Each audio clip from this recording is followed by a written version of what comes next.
Hey there, PDX Real Estate Podcast listeners. Before we get into today's show, I've got a real quick announcement for you, and that is that my company, TTM, is still looking to buy fixers and teardowns all over the Portland metro area, even in this post-corona economy that we have going on right now. So if you have anything that comes across your desk that may not fit the retail market, we'd love to hear from you. All you got to do is go to our website, which is ttmdevelopmentcompany.com. There's a Contact Us tab. Fill out the information, submit it to us, and we'll give you a call. Or if you'd like to, just call us at the office, 503-224-6200, and we'd love to chat with you about the property. Now, let's get into the show.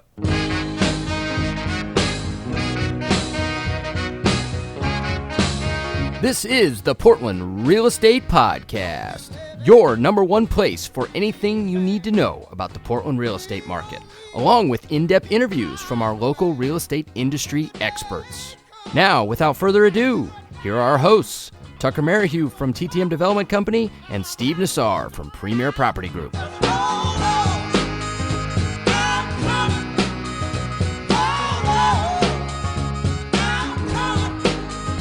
Welcome. So this is the Portland Real Estate Podcast. We're back this week. We've been gone for a while, but hey, it's summer, right? We got a lot of things going on, a lot of transactions, a lot of vacations, and it's the 3 or 4 months a year we get sunshine. So, you know, everybody's busy. But that being said, I want to welcome back my co-host. What's going on, Steve? What's going on, Joe? Hey everybody. How are you? I am. All right, I'm trying to share this thing, so hang on. Bear with us, folks. We'll share it into Masters and we'll be good to go. I haven't shared on my wall, so I figured that part out. I'm on Masters. So this is obviously the Portland Real Estate Podcast. For those of you guys that are watching on my wall, we're going to talk all things Portland real estate and also Masters of Real Estate, Joe's infamous group here locally in Portland. And we got a lot of topics to talk about, a lot of things going on. The market's been, well, everybody knows what the market's been. We don't know what the crystal ball holds for what's the future, but we're definitely going to talk about it today along with a bunch of other stuff. So did we get it shared, Joe? We good to go? Yeah, just verify. I shared it and I just have to go make sure it's there. Okay, yep, I see it. You did. You got it. Yes. Good job, Joe. All okay, right. So 3 real estate guys doing tech stuff. Nice work. Okay. Wow. All right. So we're live. We're streaming. What do we got going on today? What are we going to talk about? Should we run through? Well, let's start with what's going on with you guys. It's been a while since I've chatted with you guys. It's kind of a busy summer. What's happening, fellas? You know, go ahead, Joe. You're at the cabin. You're technically houseless, I think, other than the cabin. Actually, I have a rental house and it's full of unopened boxes. So baby step, all of our stuff is out of storage. It's all in the house in boxes. And it was my birthday. I had family in town. And so we just shot up. The moving guys came and dumped it. And then we shot here. So how about you? Yeah. So as we were saying before we got on the air, my wife's 7 months pregnant, due in late October, and a recent realization is that you're not allowed to say my wife is bigger. You're allowed to say the baby is bigger. So there's tip number 1 today for our listeners. Been watching a little bit of the Olympics here recently. Do you guys watch much of the Olympics at all? When it's on TV. Yeah. It's just on TV and I flick it on and it's like the most random, it's like skateboarding or something. Yeah. Yeah. And it's kayaking. I mean, I didn't even know those were Olympic sports. It's everything. It's the whole gamut. One realization I had recently, do you ever see the gymnasts that like they're running across the floor and then they just start doing these somersaults and jumps and this crazy, amazing, talented stuff that's really impressive. I was thinking to myself, I was like, if I could do that, I wouldn't just do that at the Olympics. Like if I was at a listing and they're kind of showing me the backyard, I would probably just start running and do that and twirl about 10 times and go, yeah, this is pretty nice back here.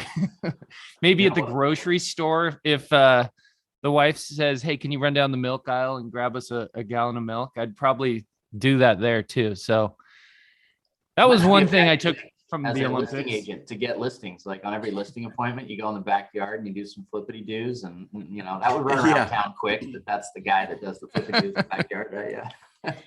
Why should we list with you? Yeah. Well, hold my beer. Okay, well, let's get serious about some topics, some serious Okay. stuff. Why don't you kick off the first one, Joe? It was the Jeff Williams topic that had a lot of. It probably best if I just read it.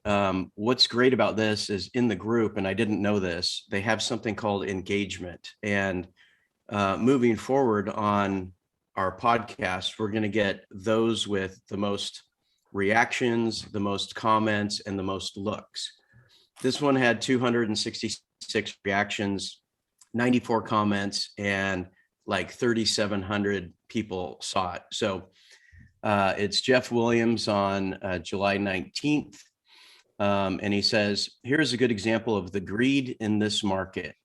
House is listed and has a previous sale fail. My clients liked it, so we wrote a full price offer on a Friday with a 24-hour response time, which seemed like fair game given the previous sale fail. Sellers let the offer expire without a response, and then later asked us to extend until Monday at 7. My buyers declined. Fast forward to later the following week, and they see the house is still active. We reach back out to express our continued interest and reincarnate our full price offer with another 24-hour response timeline. Sellers respond back stating that their original buyer, brackets the sale fail, was for substantially more money, and they're struggling with our measly full price offer, and ask is for another day or so they can think it over and talk to the original buyers that walked. My buyers declined again. The house is still active, 25 days on the market now, because full price is not enough. Story has a happy ending though. They just got an offer accepted on a much better home. They are thrilled. So crazy stuff in this weird market. I've seen this time and time again. Yeah. It's mentioned here, Joe. Do you know that the real estate agency just came out with a ruling on this? Pretty strict one. Did you know that, Joe? Yeah. I was so happy to see it too. It was awesome. In the latest, either the latest or the one before it, journal by the real estate agency, the Oregon Real Estate Agency, they said it is our opinion that a property listed for sale must be at a price a seller is willing to take. So I think there's an argument that there's a possibility of a complaint against that agent for listing at a price their client wasn't willing to take. So, I mean, end of story, right? I mean, you can talk about a lot of other things here about why this is bad or why it's greedy, but the reality is it's a real estate violation. And but I don't think that's enforceable at all. I don't know, but yeah, it's because there's price, that's half the offer, and then you have terms, the other half of the offer. So you have a BMW and you want to sell it, and you say, Joe, I'm going to sell it to you for $30,000. I'm like, great. And I say, I'm going to give you $1 a month for 30,000 months, right? I'm giving you your price, but you're not going to take that deal. There's no way. So the terms make a difference. And so even if someone comes in at full price and they have a closing that's 6 months away, or all the other things terms can have in it, I don't think it's enforceable unless it's this crazy spread where the people deciding the fate just think, yeah, you guys really lowballed the hell out of that. And there's no way you guys thought that was the real price. I understand what you're saying, Joe. I do. Because there's so much more than price. But I'll tell you right now, if I had made and I'm not trying to be a tattletale or, you know, a get them in trouble type of guy, but that said, I don't like this practice, and maybe this is what it takes to fix it. And I don't know that I would do this, but if someone was inclined to do it, they could do this. If you were to make an offer and this guy is full price and they've been on the market for a little while, and you make a full price offer and it's rejected, if you were to go make a complaint with the real estate agency, or your client was to make a complaint and attach the listing, attach the rejected offer, those guys will come in, and you don't want to lie to them. Okay. I mean, there's one thing about the real estate agency: when they come guns blazing, the dumbest thing you can do is start lying, right? You'll get suspended so fast so they'll come in and they'll go, hey, there's a complaint. You got a full price offer. Why didn't your client take it? If you start making a song and dance, well, the terms weren't right and this, they're going to dig deep, and you're going to it's not going to be comfortable at the very least. So play devil's advocate though here, Steve, real quick, because there's this thing called human error, right? The inability to price a property correctly, which can happen. And again, I'm not saying this is the right way to do things, because I agree with you actually in terms of like, let's try and price things as close to market as we can. I think it's just a better practice. There's less of a circus, at least on the retail side. But let's say, you know, agent lists a house in Lake Oswego, right? Like I was talking to an agent yesterday, giving him some advice on a house in Lake Oswego that, you know, we could have looked at as a tear down, but I was just honest with him. I said, hey, look, it's a dated ranch on a big lot. It will sell for a lot more to an end user than it would a builder. Like, just being honest, right? And let's say that individual didn't talk to me and they listed it at what they originally thought that it was worth. And let's say they get a first week offer that's like 30 grand above, right? And it's really just because they don't know that maybe that market, it was slightly underpriced, or maybe the market just exceeded their expectations, you know, which happens a lot right now. We've had conversations of like, I don't really know what a lot of stuff is worth, and I'm pretty damn good at, you know, valuing stuff. So then you get the expectations of the seller thinking, wow, we got in 2 days, 30 grand over. Well, maybe you missed the mark. Maybe we did underprice it a little bit. And so I think that's why it sucks for the people that wrote that offer, because they're raise like, the price. Raise the price. Raise the price. That's the answer. If that deal sale fails and the seller now has in their mind, I have to get 30 grand more than asking price, raise the price. Go in. It never happens though, right? Well, I've seen it a couple of times actually. I take that back, but rarely does it happen. Yeah, no, I agree. But what you're not allowed to do is keep it at a price that the seller's not willing to take. I mean, that is coming straight from the real estate agency. Yeah. And I think it is enforceable. I think it's to your point, Joe. I just don't know how.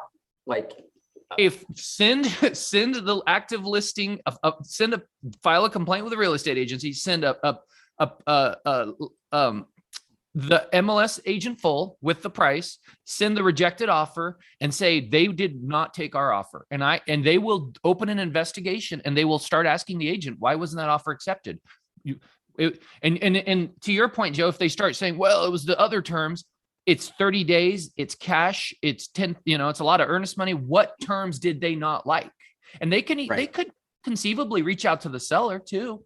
So, I mean, I think this is, to hear that real estate agencies say we don't like this practice, I think is a game changer. You know, in the past, it was this, well, maybe you accidentally did it, and how do you prove that they won't take the price? Well, in this case, it's pretty clear that they won't take the price. And you know, examples always work best when you have extreme circumstances, right? I think it can be enforceable if it's a, you know, cash 30 days legit offer. But I think at this period of time, they don't have the structure in place and the systems to make it enforceable. And then there's two outs, right? The sellers are like, this is the price my realtor told me it was worth, right? And then the realtor's like, I'm not a principal of this transaction. I don't make any decisions. I can't force them to take it, browbeat them with a stick. So I don't think it's enforceable yet. But the people that practice some of the bullshit that we've seen, buy a house, remodel it, put it on for 100 grand under market value, and then sit on it for 3 weeks while they have open houses and, you know, mine buyers and sellers and everything else. I think those are the people that will get flagged first. And then the commissioner will tighten up their rules and they'll sort of have a basis of what's reasonable and what's not. But I think the first case that crosses their desk, they're going to be as confused as everybody else. Quite possibly, but if there's a repeat offender and one person gets complained on, and then again, you better believe they're gonna hone in and say this is up. This you're doing this on purpose, and that's the problem. So I think the repeat offenders are the ones that they really, drag to the mud. It's just tough on the one-off stuff because I do agree, and I feel bad for the guy that posted like your client tried a full price offer and they dragged you out. Like that sucks, right? Like there's no way around that. But if it's like a full price offer, but it's a VA loan and they have minimal earnest money, and now we're like, well, let's see if a conventional buyer comes in, that's different, but that's would be an extreme, right? And back to what I said though, Tucker, look, it could happen innocently. I list it at 500, a 530 offer comes, my seller's like, whoa, my place is worth 530. That deal terminates. I'm still at 500. Now a 500 offer comes, seller goes, I don't want this. I know I can get 530. That could innocently happen to me. What would not be innocent is to keep it at 500 at that point. It's my obligation to now raise the price. Obviously I gotta get my seller's signatures on stuff, but raise the price. Go, okay, seller, let's put the price that you are willing to accept. Is it 530? Let's go to 530. And I've seen that happen. Actually, there was one I was looking at in Lake Oswego yesterday. Its sale failed twice now. And the second sale fail went back on at a higher price than it was previously. That's that, which in hindsight, in the yesteryear world of real estate, 2 sale fails is like, ooh, not good, right? Like you're going down the hill, not up the hill price wise. And they put it back on for, I think, 10 grand more than what it was previously at. So to your point, that might have been what they did because their sellers' expectations are now higher than what the list price was. So they might have raised it up due to the fact that the previous offer, the sale failed, was a higher number than the list price. So it might be happening to some extent on its own right now based on just the rule that's been made. So yeah. So it's interesting. I coined a term a long time ago and I called it kiss of death, the kiss of death. And the kiss of death definition is you have a brand new listing. You're telling the sellers your house should be priced here. And the sellers are like, hey, we put in all new light bulbs. So we want it priced here at this 50 grand higher. You go on the market, someone here out of town from Idaho, California, wherever, they see the house, they love it. They're only here for the weekend. They come in with fire, just this crazy over the top offer.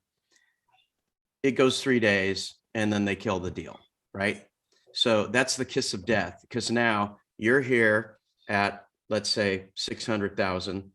They make you start at 650. They get 710. And now the seller's thinking, I sold my house for 710. I mean, it didn't close, but I sold it. So, their vernacular, the terms they're using, I sold it for 710 and that's their new benchmark. If we always revise our price to that, then we're going to have some horrible inventory for a long time. Only I get that. Doesn't meet market value. Yeah. It definitely requires conversations with your clients, right? That could have been a one-off situation with that offer. I don't think it behooves us to assume that is the amount you're going to get moving forward. There was no other offers at that, right? And those people are now gone. But yeah, it's an interesting time. I think what's new now and wasn't around in the past, this practice has been around for a long time, underprice on purpose. What's new now is the entity that governs over our licenses has said that is not okay. And to your point, both of your points, I mean, I think most of our listeners agree. You never want the real estate agency sniffing around your desk and your files. It's never comfortable. Yeah. Even if they slap your hand and say, you didn't do anything wrong, it's not enforceable. That experience is very uncomfortable. So I hope that it deters this deliberately underpricing what a seller will not take. I think we can wrap up with there. Let's move on to the next one. So we're gonna pick on my buddy Brian Belair's for a little while. We've given Brian a lot of love on this show, so I'm teasing. Brian and I, just so you guys know, Brian was at my house for a little poolside barbecue last weekend. So me and Brian are really good. Great guy. 99.99%. We see completely eye to eye on all things real estate related. And you know, this happened. Oh, that's not right. And he's a little hung up on something this time. And I think he's a little in the wrong, and he's not coming clean on it. So, and it has to do with escalation clauses. Now, that's my opinion. I'm curious your guys' opinion. So let me read it here. I've got it printed out. This was just posted this week, I think. And it's an interesting conversation because this is the reason, in my opinion, this is the reason why a lot of agents don't like escalation clauses. Thoughts on the following situation that happened. Buyer A submits offer of $725, escalating by $5,000 over the best offer to a max of $805.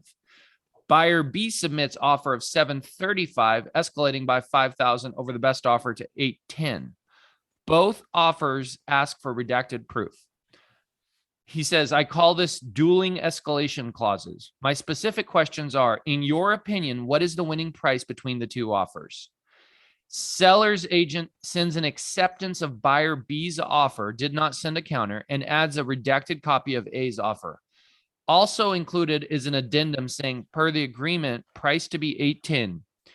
In your opinion, is that this situation, was the listing agent correct that the price was $810, or was it $735? Should the listing agent hire an attorney? Or the buyer, he might mean, should the buyer's agent hire an attorney? Tucker, what's your take? You're a professional home seller. Do you like escalation clauses? Do you tell your people, go send them to us, don't send them to us? And then go into this scenario more specifically. To be honest, this scenario confuses me a little bit because there's a lot of moving parts. So I'll give you my take on the escalation clauses, and you guys can break down like the who's and the hows and the what should have happened here.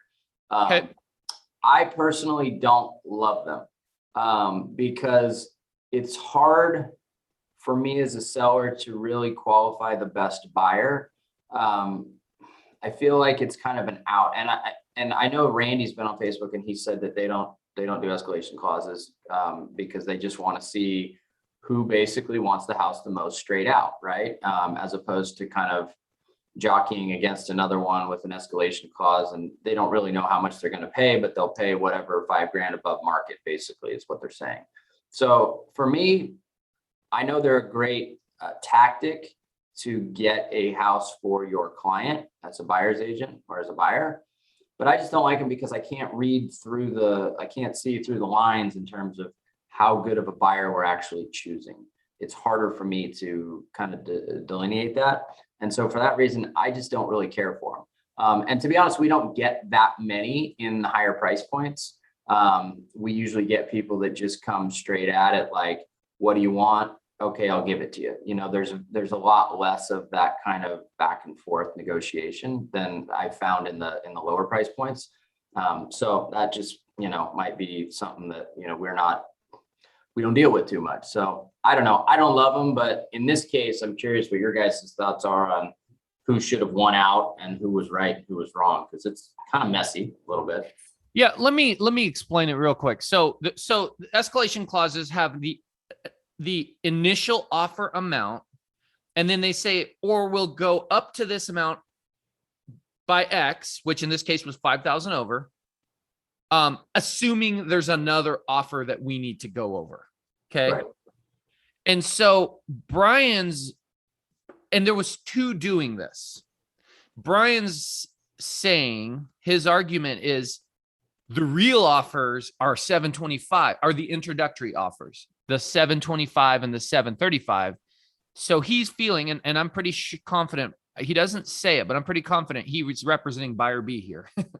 He's saying we should get the house for 735 because that was our initial offer, and it was the highest initial offer. No one should pay attention to the escalations because there was no true offer higher. If that is the case, and that is how escalation clauses work, throw them out the door. No one use them. They're garbage. Okay. Because every deal will get 7 offers with 7 escalation clauses at asking price or really close to it. And with all this fuzz up here that you can never access, right? Because he's saying the escalation itself doesn't trigger the other escalation, only the initial amount. And again, this is where escalation clauses get a bad rap. I think there's value in escalation clauses. Generally, they're more buyer friendly, but they kind of, in my opinion, they find the win-win situation, which is, look, I love this place. I'm willing to pay this if I have to, and if someone else is fighting me for it. But here's where I'm starting. Okay. To your point, I mean, I get why sellers like you and Randy don't like them, because you want there to be 5 offers and 5 of them are down here. And then there's just this crazy one up here and you want that one, right? The escalation clause kind of allows somebody who maybe was willing to do that to still be down here just above the other offers. Now, as a buyer's agent, it's a little easier to help your clients understand and appreciate that. We're not going to grossly overpay for this house. We're simply going to pay more than anyone else is willing. But the most of the people on this thread agree with me, from what I could understand, that escalation clauses do trigger each other, the escalation component, because buyer A is saying, I will pay 805, assuming there's somebody else willing to pay 800. Well, buyer B is saying, I'll pay 800. Heck, I'll even pay 810 if needed. So they now are triggering A to go up to 805, which now triggers them to go to 810. And that to me is an equitable situation. We allowed the escalation clauses and they served a good purpose. Nobody grossly overpaid. The market was speaking and it was saying this house is probably worth around 805, 810, because you have 2 offers right there. So what's your take on this, Joe? I mean, have you been following this one a little bit? Yeah. So the very nature of escalation clause is I will beat any other legitimate offer by such an escalation, in this case $5,000. So you go in whatever you go in, and the escalations play off of each other, kind of like when you hold a mirror in front of a mirror, and then you're basically looking at who has the highest cap. So I have a couple asterisks to add to this, but I think the 810 would be you just look at the caps at that point. If you have more than one escalation, you go straight to the cap and you look at it. You have to look at, the buyer's qualifications and down payment and all the other things, but you go straight to the cap. What I don't like about escalation clauses are a lot of things. Number one, when you have multiple offers, the seller's response is only going to be a counter. You can't have acceptance at the seller end, right? And I don't like that. I don't want to escalate it, counter back, send it to them, and then wait around while I have all these offers circling for that response. So I want the buck to stop when the offer comes to us. That's why highest and best is great. The other thing is people don't need to see the other offers. I'm not going to sit there and black line the agent and the buyer's name. And at the bottom of the sale agreement, it says this offer belongs to so-and-so. I'm not going to block out all that stuff and put 50 black bars there so I can send it back so they can see what it is. Matter of fact, you don't even have to abide by the escalation whatsoever. You can just counter whatever you want. Maybe the highest other offer was 735 and the other one was 725. You can counter whoever you want, whatever you want. it just depends if you want to abide by their escalation rules. The other thing I don't like about escalations is a lot of brokers don't take into account for concessions. You have an offer for 800 clean. You have another offer for 810 that they want $10,000 of closing costs. So you go to this guy and say, okay, you're at 815. When in reality, it was the same net to the seller. One's 800, one's 810. And they're like, oh, well, they said in their thing, now it's 815. We have verbiage that talks about that in our escalations. And that's what it is. It's a really dumb concept because highest and best, people come in swinging, where if this deal went to somebody else for $100 more, that buyer has no regrets, right? This is my highest and best. I have no regrets. Even if we lost it by $100, I was not willing to go any higher. The escalation is we're going to dip our toe in the pool and then let the escalation do the work for us. And maybe we get off a little bit cheaper, right? Because no one wants to win a deal by 150 grand. They want to beat the next guy by like a couple $100. And sometimes playing safe doesn't get you the house. Can I tell you the value of an escalation clause? Let me give the pro of an escalation clause that I see. Let's say this listing agent had said no escalation clauses. And so one comes in at 810, and let's just say the other came in at 725. Okay. Buyer's remorse. I worry that there's buyer's remorse for the guy that just offered 810. He has no idea what the other offer is. He knows he's 90 grand over asking price. And he's like, holy smokes, did I just throw away 80 grand or 90 grand? And the reality is he did. Escalation clause gives validity to the fact that, hey, you know what? You said you'd pay this much over the next offer. Here's that other offer. There's people that are right there nipping on your heels, wanting this house for exactly or very close to what you want it for.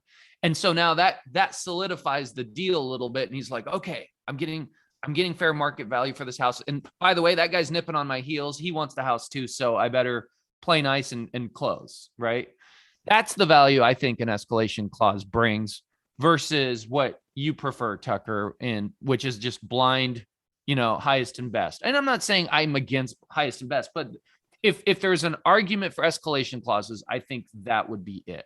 And I get it. I understand the logic, but I got to argue on my side of the fence, right? Which is obviously I want to try and maximize the value of the asset that I'm selling most of the time.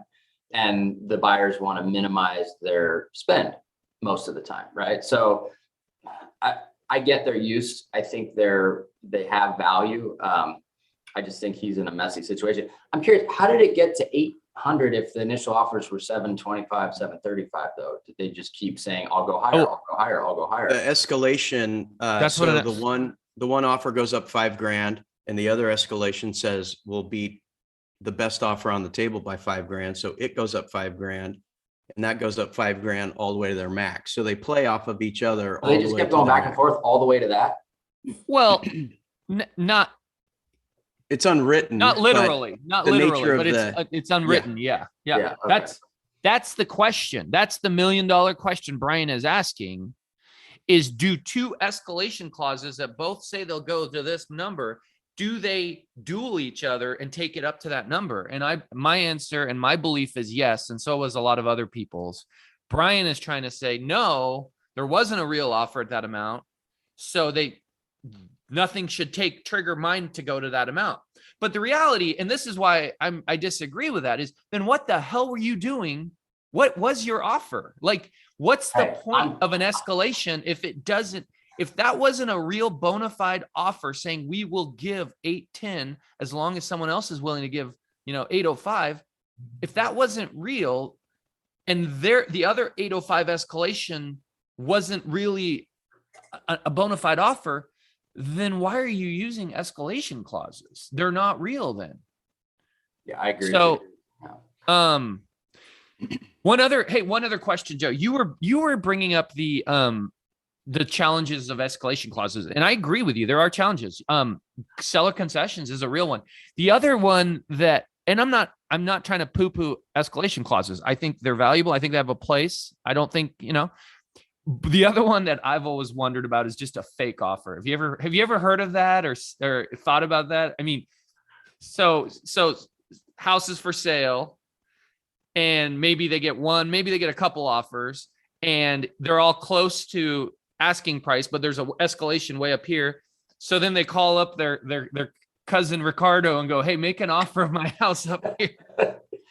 I've never heard of that happening, and I think I doubt it does, but it's a possibility, right? Steve, I need an offer next week for one of our houses. Just right up. I'm sure it's happened. I mean, somewhere, somehow. Yeah, but to defend that ridiculous situation just a little bit is that at the end of the day, the buyer still has to be willing to pay the number, right? Like there's a conscious decision of yes, no.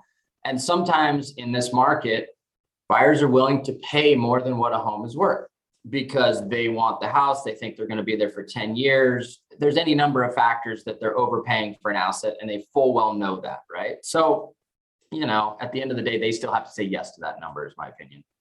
Yeah. I think in Brian's, trying to understand from Brian's standpoint, I think he is a little bit hung up on the fact that it was the max. It's coincidentally the max. If his max had been 850, they still would be at 810, right? If buyer B's max had said, we'll do 5,000 over up to 850, this still would have been 810. It wouldn't have gone to 850. I think he or his client or both are going, well, we showed our hand that we're willing to do 810, and all of a sudden they're coming back with an addendum saying you're at 810. And I think they're getting hung up on that. It just was coincidentally their max. So that's my thoughts there, but we've covered this quite a bit. Let's move on. Let's do it. Joe, this was yours, and it was a really good one. It was, believe it or not, in all the years of Masters, I don't know if I remember seeing this, and I didn't get a chance to post, but I'll share a couple of mine. What is one real estate lesson you had to learn the hard way? And there was a lot of great stuff here, Joe. Do you want to talk about that? I didn't write a comment myself. I thought of the question. I thought, what a great question. And I never even really thought about it. I'm sure I have like hundreds of them. Here's a tip for everybody on more efficient social media. If you want the most engagement possible, just ask a question. And there you go. It'll work. But it's a good question, Joe. So I'll give you the floor. What are some of yours, Tucker? I'll tell you one that I've learned over the years. I would way rather overpay for a great piece of property than get a great deal on a shitty piece of property. It's good advice. Mm-hmm. Yeah. I'll tell you, I've learned a couple things the hard way. I'm on the real estate agent side of things. And I'm slightly embarrassed about one of them, but it's a real story. And, I learned a valuable lesson. So I didn't fully understand that once you compete on a listing and somebody else gets the listing, you can't reach out to that person ever again. Right. And that's an ethics law. That's an ethics situation. I had competed with somebody for a listing and I really wanted it like I usually do. And like most people usually do. And I thought I was getting it, and then I didn't get it, and it went on the market for way higher on price. And I knew that was why I didn't get it. And it sat and sat and sat. And so one day I just sent a quick email to the seller and go, hey, and it wasn't snarky, but it was inappropriate in hindsight, right? And that seller sent that email to the agent, who then sent it to my reviewing broker, and I got in a lot of trouble. And I learned no ethics complaint happened. It went away, but that was a really valuable lesson. And ever since then, I've long ago learned there's a walled off garden. Once somebody is working with somebody else, you can never communicate with them again. I mean, on that, Steve, I told you so email, right? Like, I told you it wouldn't sell. So they were probably a little. You know, It was basically That's an the- I told you so email. Yeah. that's the same way with withdrawals. And there are so many people, so many realtors walking around out there that don't know that withdrawn is the same thing. It's an active contract. You cannot contact that seller to solicit them. It's withdrawn from RMLS, but it's still a valid contract. And until it expires or is canceled. And like, if you have to withdraw a listing because you're getting the floors redone or something, and they just get blown up by people who don't know that.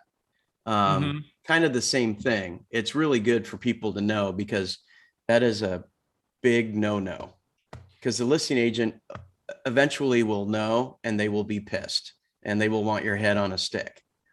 Yeah. Another one I learned early on that wasn't on my radar is you can't have in your file, and this wasn't on here, you can't have in your file repairs that were requested that aren't being addressed. So in other words, one of my early transactions, we get a repaired in them, and they go, we want the roof fixed, we want this done, we want this done, we want this done. And we countered and said, we won't do this one, we won't do this one, but we will do this one. And then we take that, we put it in the file, and guess who ends up with that, Tucker? Yeah. The lender. And guess what the lender wants? We want all this stuff fixed. Now that you all agreed there's problems, but you're not fixing them all, then. And so I made that mistake once. It was a big, painful one, but never. We learned that one time. Yeah. And then when people in the transaction that we're party to do it, you just want to reach through the phone and strangle them when they do it. But they learn too, which Zach Duncan made a comment here, and I want to kind of give him a little bit of love here. But he said, on the realtor side, you guys have all these kind of barriers to prevent let's say people from soliciting your clients when they're your clients, right? On the lender side, what he's said is that basically there are no rules. It's dog eat dog. You can reach out to people whenever to try and woo them away with, whether it be ridiculous terms or less, fees or whatever it is. So you're fighting tooth and nail on that side of the business to retain and get clients all the time. So I feel his pain there, because he posted that.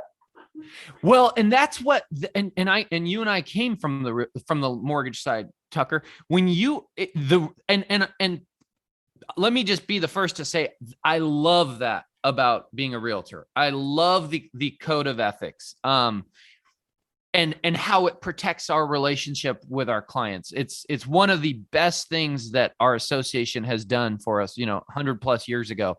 Because in the mortgage world, there was no code of ethics. So literally, Tucker, you remember, you'd be doing a purchase or a refi, and you'd be on day 28 about to send docs out, and somebody's cold calling them going, I can beat that rate, I can do this, I can do that. And there's no rules about it, which I think is why when I got into the real estate side, I just wasn't looking for, I didn't realize that it was so strict on this side of things.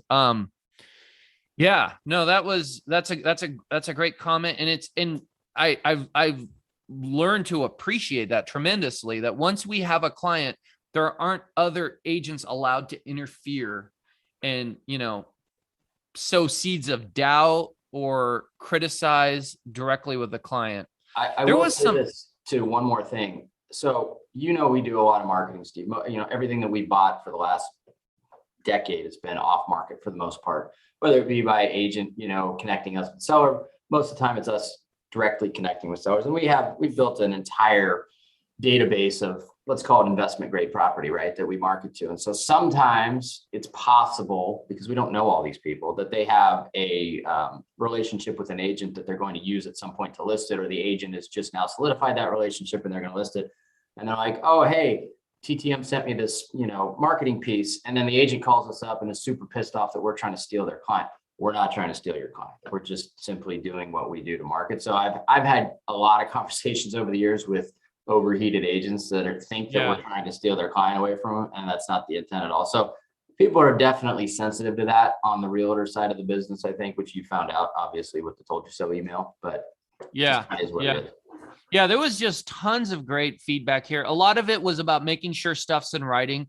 I liked the one where she said, fridge in the house stays, and they took the nice one out of the kitchen and put the crappy one in the garage there.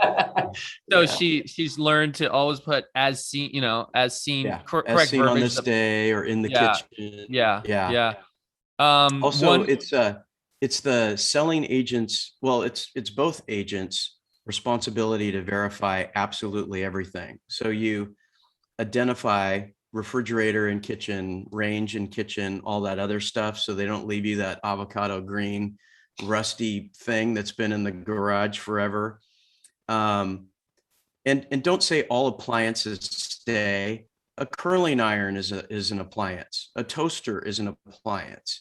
So let's verify and get specific on everything.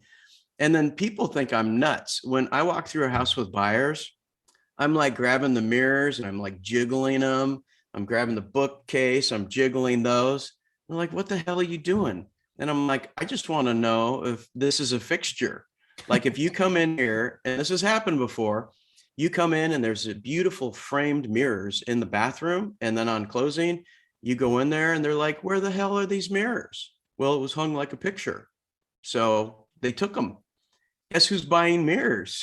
You are. Yeah. So yeah, that happens. Verify everything. It's a little bush league to not let the other side know that there's certain things that they're taking because it's not in the offer and just have it disappear, I think. But, not everybody operates the way I guess I would.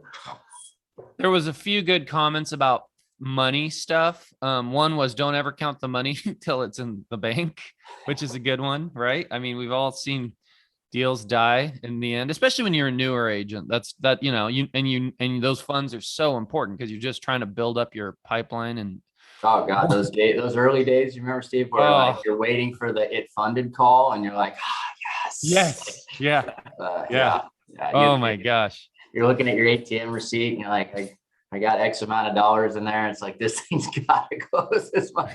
But those are good old days though too. I mean, it's a fun ride to progress from there too. But yeah, those were. It makes you appreciate once you're more established for sure. Definitely does. The other one that was interesting was taxes, right? I think that gets a lot of newer agents too. And because you get in the business and your office just hands you the entire check or puts it in your bank account. You're like, whoa, okay. Yeah, I could work with that. And it's not until, the tax man comes knocking that you realize that you've got some problems. Yeah. And I would argue a lot of agents probably need to learn more about how to minimize their taxes because I think there's probably a ton that overpay. But yeah, taxes are, when you enter the world of 1099 or self-employed, you really need to understand tax implications and everything because it can bite you and it can end up, you're paying the IRS for a while. Make that problem. Yeah.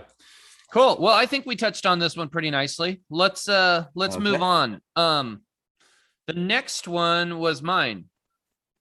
Parties. Yeah. Parties. So let me read that. Were you watching like $1 Million Listing or something? Is that what spurred this? I was competing on a listing and the other agent had told them how great their party was going to be and all that it was going to do. And I was just like, gosh, is that how you really think you're going to sell this house? Can we dispel a myth?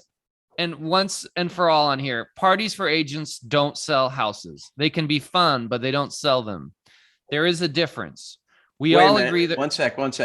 So parties is not like parties to a transaction. It's like events. It's like fun stuff. Yeah. Right. Yeah. I didn't understand that when I first read it. Balloons and confetti, champagne, highlight.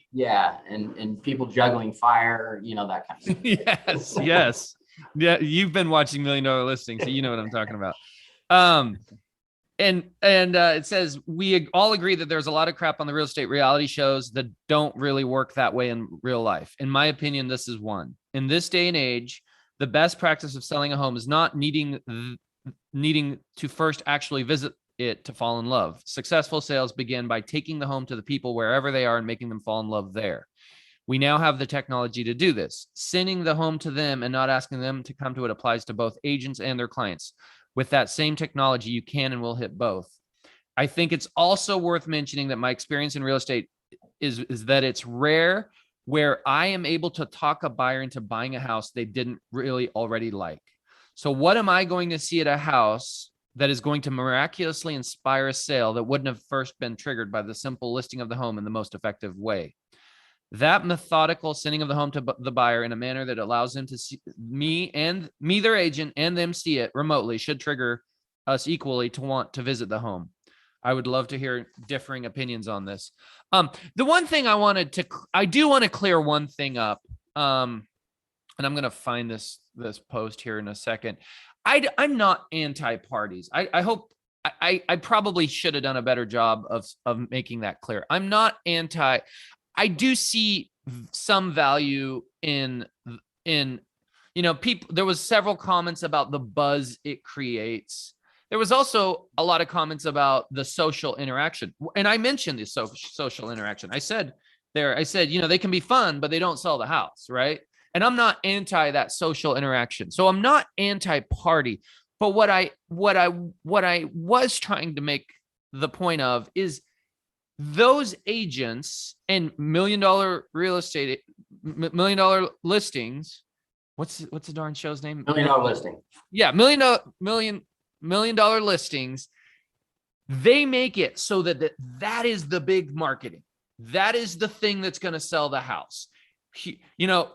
Oh, we'll do photos, we'll do a video, but here's what's going to sell the house. And they spend the entire show planning the party, and they have people juggling, fire sticks, and they bring in some, mermaids and whatever else. Mermaids. They have a theme. And I'm just not buying that is how you sell a house. I mean, if you actually play it out, like let's assume there's a house and they have this great party, and let's just assume for the sake of this argument that it does draw a lot of people, which is a whole nother issue, because I think a lot of these parties they plan, very few agents come, and the ones who are coming aren't probably the busiest agents, right? They're probably ones that aren't doing a ton of business, who have more free time on their hands and are looking for something to do, right? But let's assume for the sake of this that good agents do come. Okay, maybe I go, maybe some of you go, Joe, maybe some other great agents go. What are we going to do at that party and see, and how is that going to turn into a transaction? So do I walk around the house and go, wow, this is a great house, buyer X, it's perfect for them. Let me call them and describe it to them and kick them in the pants and get them here. Okay. It just seems archaic in our day that somehow I'm going to voice to them what they need to see. I mean, why weren't they going to see that already by it being listed, right? That's where I was going with the second part of this question of my post is me liking a house doesn't directly translate into a sale. The buyer needs to like the house. Okay. So even if I go to the house and I'm wowed, my buyer, I'm never going to be able to talk that buyer into buying it if they don't equally like it or more. Right. So I think it's a lot of smoke and mirrors. I think some of it is driven by the reality shows on TV where they see that much emphasis on these parties, and they think that must be how they have to do it. Potentially, I would even say their clients are seeing that on TV, and their clients might think that's how you do it, and they're feeding into that.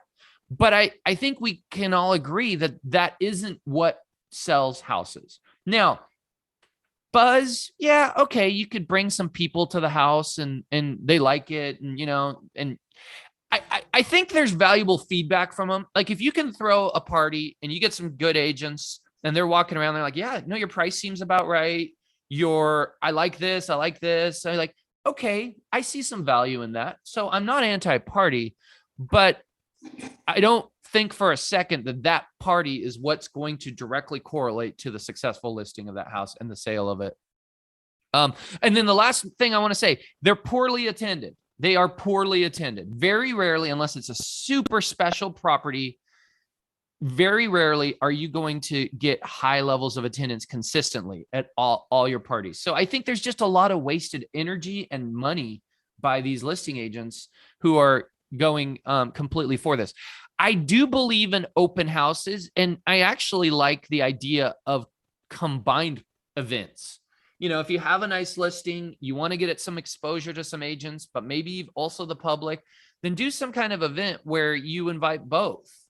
And it's called an open house, but maybe you do it, at a twilight, but you invite the public as well. Maybe that buyer is going to come to it. I think, those are some thoughts I have. And Tucker, you do some parties and they're fun. So I'm not poo-pooing them. I like going to them. I like seeing the houses at times. I just came to your gorgeous property in Lake Oswego overlooking the lake. My gosh. I would never have been able to. So to your point, we don't do them to sell the house because, well, both times they've been sold, but so to your point, we do it for brand awareness. That's kind of our thing. We've put a lot of blood, sweat, and tears into these properties, but they're also for very special properties, right? Like if we had we're renovating a ranch on Pilkington, it's going to be a sweet ranch, but I'm not going to throw a party there, right? Yeah. So like, I think there's a certain level of house that even for us on like the branding side, like why would we do it, right? And everybody thinks their house is special. Let's be honest, there's only a small subset of houses in the Portland metro area that are even worthy of probably a party because of, how amazing they are. So I don't know, that's my thoughts on it. I don't think that they necessarily sell anything, but they can be used for branding purposes. And maybe the agents think like it gives them a leg up, right? In terms of getting the listing, they say they're going to do this thing. Sellers don't know what the hell sells their house most of the time. So it's kind of frills that they throw in and, it's just part of their brand and their aura. And, a lot of that is, happens in your side of the business. So I don't think they really sell anything. I think it's just kind of a, hey, look at me. We do the, hey, look at me thing because, it's really an awesome house and we want people to see it, but we wouldn't do it to sell the house or feel like that would sell the house. Mm-hmm. And let me put it real specifically. If this is the marketing that one is going to do on that great listing, I'm okay with the agent saying, 10% of that is going to be this party. What I don't like is when 90% of when they're 90% of their listing presentation is, I'm going to have this great party. That's what's going to sell this house. We're going to get all the realtors here. They're going to run around, tell all their clients. That's what I'm disagreeing with. I think it's great to have it be part of a broader campaign where one of the many things I'm going to do for you is have an event and get realtors here. I'm totally good with that. And I have no objections or disagreements with that. And I think it's fun. And I think it could create a buzz. But when agents are competing and that's 95% of what they're talking about is this party and the juggling fire sticks and the Ferraris we're going to put in the driveway and that's going to get this thing sold. Well, here's an example. I'm calling BS on that. We did Street of Dreams, right? In 2013. Biggest party you could possibly throw that year, right? Yeah. They had 80,000 plus people through it. It was an amazing location. That's why we did it. The Street of Dreams didn't sell the house. Exactly. We sold it 2 months later after the party was over to somebody that came in. And so who hadn't been to the Street of Dreams? Had they been to the Street of Dreams? No.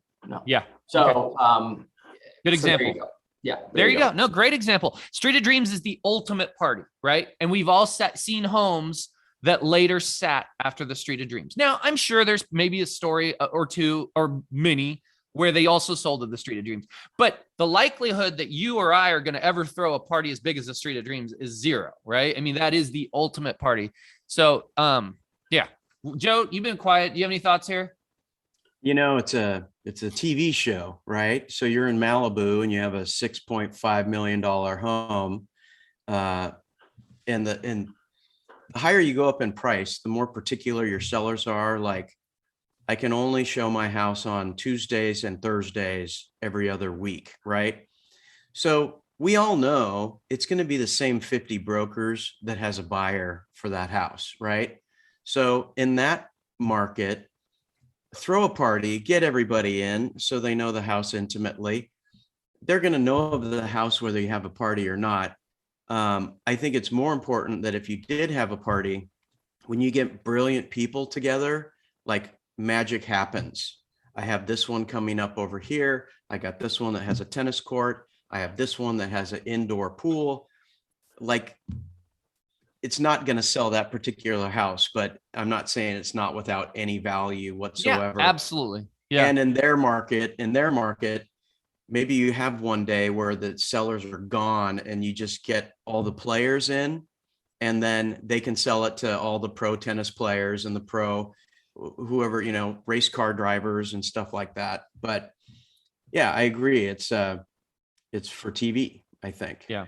Yeah, it is for TV. Thank you. Yeah. And they're just like on those shows. I mean, they never have anything in writing. Have you ever noticed? Everything's on the phone. And because do you know why? Can you imagine somebody sitting at their desk and going, I just sent an email with an offer? I mean, obviously that wouldn't be good TV. So that's a big part of it as well. And all those shows are, they're highly produced and they create scenes, and just like you would with a movie, right? I mean, the underlying storyline is how real estate sort of flows, but it's for entertainment purposes. And they hone in on the things that are visual. Because it's TV, it has to be. Yeah, good point, Joe. And I'll end with this. So the greater conversation here is also about broker tours, right? And I think we're seeing a waning of that. There was a time when they were a lot more popular, and I think they served a lot more value. But now with the technology we have, the videos, the tours, 3D.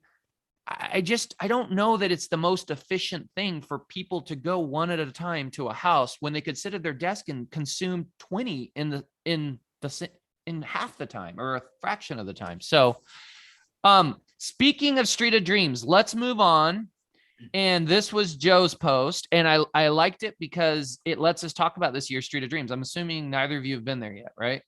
Not yet. I didn't make it this year. Yeah. So Joe asked, and I was actually surprised by the comments, Joe. Were you? Full disclosure, I'm not knocking container homes. I'm inspiring thought, right? Yeah, no, I get it. Your question was, do you think a container home belongs to the Street of Dreams? And my initial thought was, yeah, that does seem weird, but everybody was pro for it. Go for it. Talk about it, Joe. Well, I mean, look, everyone has a dream, right? A container home is a dream for someone, an ADU for someone else, a geodesic dome is a dream for somebody. I don't necessarily think it belongs in the Street of Dreams, because how the Street of Dreams was presented to us, the very first one, is this is the street of the American dream, the 5-bedroom, 3.5 bath, 4-car garage on an acre with a pool. And that's how it was presented to us. And that was where all the contractors and vendors got to showcase their stuff, their fireplace, the carpet, the tile, the island, the pot filler above the stove, so you don't have to carry a heavy pot full of water. I don't necessarily think this fits in the Street of Dreams, because there are other programs. There's like Street of Affordable Homes. There's the remodeling show. There's all these other labels that I think it would be better fit in, unless it was an ADU or sort of a little arts and crafts house behind a Street of Dreams house. But I don't think, hey, let's go to the Street of Dreams to a container home. The way the Street of Dreams has been presented to me, I don't think it fits. Mm-hmm. It's like, if you go to a car show where it's Ferraris and Lamborghinis, you don't want to see a Ford Fiesta, right? You really don't. I'm not crapping on container homes. I'm not. I'm just saying. But he is crapping on Ford Fiestas. I'm just saying. Gas mileage. You're not in the same stable, right? And I think the way that the Street of Dreams has always been presented, the best of everything, from builders to materials to everything. I think container homes are great options. I would love to have one as a little guide town, or man cave or something, just ADU, whatever you want. I think they're cool, but to be a standalone in the Street of the Dreams, I just think it doesn't jive for me. Yeah, I see your point. Did you see it, Steve? I guess that's the I next didn't. question. I didn't. But Okay. you know how block party is, Tucker. I mean, Yeah, I barely you got start into drinking, and before you know it, you forget to look at the house. and every time you turn around, you see somebody you haven't seen since the last block party, right? Right. And so I barely saw the two really bona fide good homes. I think there's only two really legit homes that are Street of Dreams caliber this year, which I guess maybe that makes the argument. Okay, let's throw in some filler stuff that's kind of cool. And maybe the other argument is, hey, yeah, we could put this at the home show, but a lot of people don't go to the home show. Everybody comes to the Street of Dreams. Well, especially now, right? I mean, Yeah. It's been a weird year. I know they wanted to do the show because last year was a bust just with Rona and all that. So I don't know. I know they had issues getting supplies. Like there was a lot of like appliances that weren't even in and things like that from what I was told. So I think they were just trying to do the best they could with what they had this year, which, on a kind of a tight timeline and limited land to pick from and limited builders to use. So, well, if you think about it, I mean, they were building these homes during times where they weren't confident there was going to be a Street of Dreams. I mean, it wasn't until May that Oregon started opening up, right? So there was these. So I don't think we should be surprised that there's not 7 gorgeous homes with 7 builders that started building them in September of 2020 during the height of COVID going, I hope next summer's better. I'm actually, if you think of it that way, you're kind of actually surprised that there's anything, right? Yeah, I mean, I wouldn't have signed on to build in the Street of Dreams this year. Yeah. I mean, I'll probably never sign on again, but I for sure wouldn't have signed on this year. And it's not a knock on that. It's just I heard Randy say that once, and then he built a few years later. Yeah, so well, never say you never. can quote me on that one. I checked the box. It was a great experience for us, but it's just a taxing experience, right? And so to do it this year with uncertainty on top of it, I applaud the builders that did it and just putting the show together. But I agree with you, Joe. I think that container homes are a thing that are going to happen more as the cost of construction continues to increase. And it's just kind of a more, let's call it affordable option. So, maybe you have a street of affordable homes, right? And you have like maybe a 3D printed house and you have a container home and you have these other kind of options for the layman to purchase, right? And to solve our kind of quote unquote affordability challenges. So I think that's a better place for it, but they probably just wanted to put a spotlight on it. And so that's why it was there. Oh yeah. And look, nothing against them. Up at the mountain, they have a Steiner cabin tour where you get to go through all these rustic homes. They had a mini house tour. So I go to all of these. And if there was a container tour, I would go to that too. So the only part of that question that doesn't work is in the Street of Dreams as a standalone. It's not how Street of Dreams was presented. I understand with Rona and no materials and skyrocket prices, and I mean, no contiguous land that big where you could build something.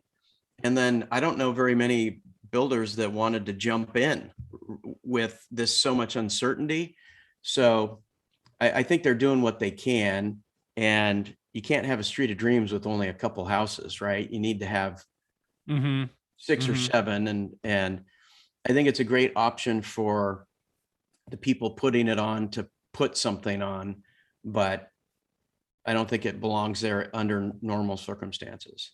My guess is, and this is, I have no knowledge behind the scenes, but my guess is the builder, and I think it was just one builder that built both the homes in it.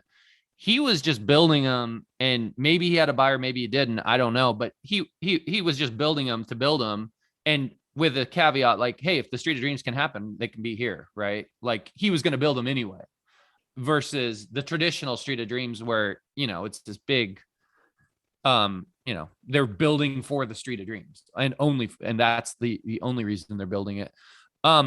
Question: why is Realtor Day like 2 weeks later? Does anyone know? Did you know that, Joe? It's kind of It's the ninth, usually, isn't it? yeah, usually you have block party, then you have opening weekend, and then Realtor Day is that Monday, right? This year it's like the following Monday, which is bizarre. Like usually it makes the realtors feel special. Like, okay, let us get in there first so that when our clients are talking about it, we've seen it. didn't understand that this year. I'd love somebody to explain why that was the case. Well, Doesn't seem to make sense. we'll have to send him an email, although Ezra doesn't work there anymore, so I can't hit him up and find out why, but we'll see. But I think that, yeah, obviously you should get there sooner than later if you want to go there, but Are you guys going to go? I always go. Yeah, at Yeah. some I'm point not I'll always probably on go. free day either, Yeah, but you will make it there, Joe, this year Mhm. for sure. Yeah. Tucker. Yeah, I'll make it. I like to check them out every year, but Yeah. yeah, at some point I'll get there for sure. Yeah. No, the houses that are there, one of them particularly was very nice.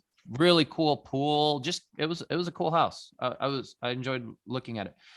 Okay, let's move on. Hey, we had a I question. got a 10-minute cut here, so we got to Okay. cram in whatever we got here. So Okay, we'll go quick. We've only got 2 more things. This was a question from Amber Mathiasen. When you posted that we were doing this today at 9:30, you said, give us your questions to talk about. This was a great one.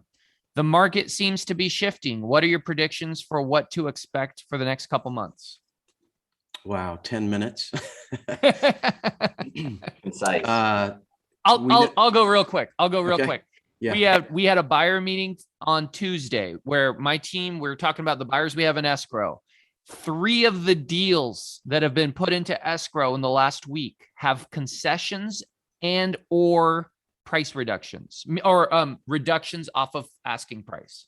And these are normal priced homes, not, I'm not talking about multi-million-dollar homes. These are homes in the, 600,000 to 900,000 range. 3 of them. That's different, right? I mean, I noticed that and I was like, wow, something's different here, that we're actually getting closing costs built into offers. We're actually getting, one of them's 20,000 under asking price. So yes, something, I'm not saying the market is bad, but something's definitely a little different than it was 4 months ago. I tend to agree. I think it's very segmented though, from what I've seen. There are still certain houses that are closing over, Totally. and there's certain houses that are closing under or that have price reductions. So I think we're seeing kind of a splintering of the market, which happens as things normalize, right? Like the A+ stuff, or the stuff that fills a price point and a size in a certain neighborhood is still getting bid up or going over. Like, I scan Lake Oswego every morning, and everything that's new that's on, I'm like, that one will get multiples and go over. That one's going to sit for a while. I don't know. Maybe they get that price, maybe they don't, but it's not universally like it's going to have 10 offers and go over. So I think we're just normalizing. And you made a comment, Steve, about, seasonality is coming back to real estate. And I agree with that as well. Yep. There was no seasons for a year there, right? Like, heck, Yeah. we had Selling fires. season. We had like fire season. Like last September, there was fires nearby burning and smoke in the air. We had the worst air quality in the world, and houses were still flying, right? I mean, that's how crazy the market was for a year. But now finally we're starting to feel like, oh, this is when people are vacationing. This is it's July 4th. People are gone. And you're just sensing that seasonality is coming back. Last Christmas, we didn't feel the normal slowdown that you would have felt. Yeah. That's definitely different. Okay. Anything to add, Joe? I agree. There's a slowing, especially higher market. And, the rule of Fight Club, never talk about Fight Club. What you see now is realtors coming out with all kinds of excuses. Everyone's camping. It's the last week before school starts, and whatever is happening in the market, they have an explanation for it. And we're still fire strong and crazy. But you can tell the shift is happening.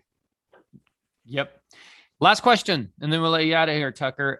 Harmony Roadman, new agent here. Great question, by the way. And it's one that I don't remember seeing in the past, and it's such a good question. New agent here, generally curious, how honest should feedback on showing time be? And I think this could be any type of feedback, by the way. It doesn't have to be showing time. I don't want to come off rude, but I also want to be informative enough to be helpful. Thanks in advance. Joe? You got to be honest. If someone is asking for your honest feedback, don't bullshit them. Give them your honest feedback. The person asking the question should respect your honest feedback and not come at you like you just said their kid's ugly. So, So we shouldn't look at the pictures on the walls and then say we don't like the house because your kid's ugly. that's right. And maybe, there's two ways to say the same thing. Maybe, soften that part of it, but street's too busy. It's overpriced. It needs new carpet, something like that. Yeah. Yeah. Be honest. I agree. There was a general consensus that you need to be honest. Now, one thing I didn't agree with, some people were saying you should only give actionable feedback. Okay. Actionable meaning things you can address. Maybe that's the price. Maybe it's like, hey, your windows are dirty, and they run around and clean the windows. I don't agree with that. To your point, Joe, I mean, a busy road is not actionable. And I think they need to know that was the detriment for that buyer. It will help them. It will help both the seller and the agent understand the challenge they have. And, when something's It is not actionable though. lower the price. Yeah. Lower the price. Yeah. Price fixes everything. Price cures all ills. There was another thing that was valuable on this post. Oh, the crap sandwich. I like the crap sandwich. You know what a crap sandwich is, Joe? It's where you give it's where you give a compliment, then you give them the crap, and then you give them another compliment. We do that a lot of times. I've taught my team a lot of times, if we're going in with an offer and we're going to be under asking price, we try to explain it in a crap sandwich where we go, our clients love the home. They envision this, and this.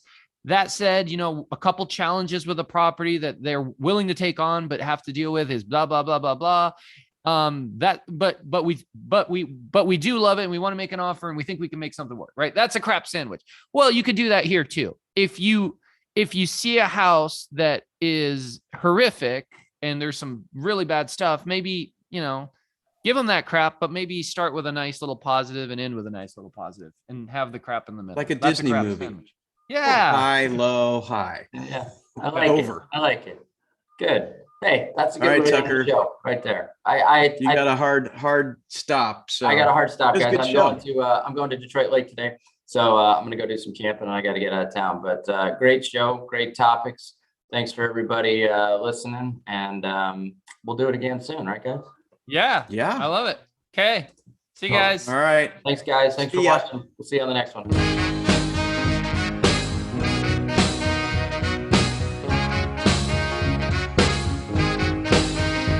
Thanks again for listening to our show, and make sure to tune in next week for another great episode of the Portland Real Estate Podcast.